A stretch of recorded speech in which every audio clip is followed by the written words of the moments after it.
ने कहा कि वो भारत के साथ मिलकर कैलाश मानसरोवर यात्रा को फिर से शुरू करने के लिए संबंधित तैयारियों को आगे बढ़ा रहा है। चीन के विदेश मंत्रालय के प्रवक्ता गुओ जियानकुन ने इसे दोनों देशों के बीच सांस्कृतिक और जनसंपर्क आदान प्रदान का महत्वपूर्ण हिस्सा बताया है।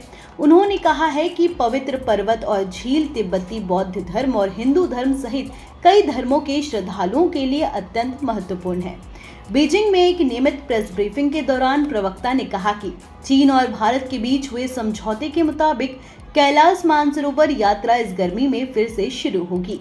दोनों पक्ष फिलहाल आवश्यक तैयारियों को आगे बढ़ा रहे हैं। उन्होंने ये भी कहा कि इस साल चीन भारत राजनयिक संबंधों की 75वीं वर्षगांठ है।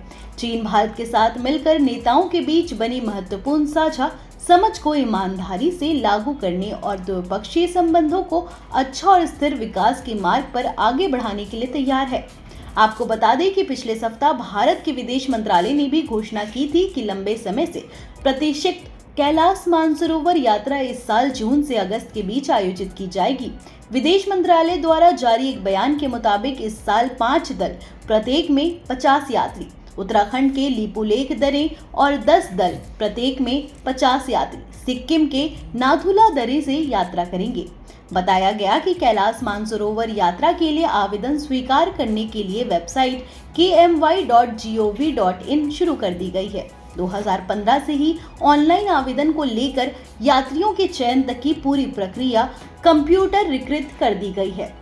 विदेश मंत्रालय ने यह भी स्पष्ट किया कि आवेदकों को जानकारी पाने के लिए पत्र या फैक्स भेजने की आवश्यकता नहीं है।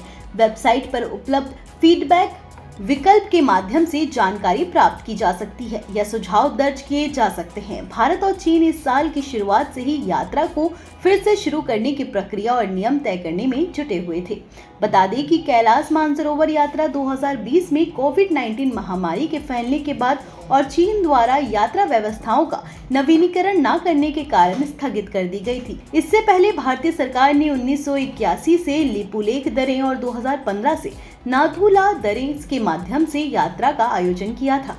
जनवरी 2025 में भारत के विदेश सचिव विक्रम मिर्सी और चीन के उप विदेश मंत्री के नेतृत्व में हुई बैठक में दोनों देशों ने यात्रा को फिर से शुरू करने की योजना पर सहमति जताई थी।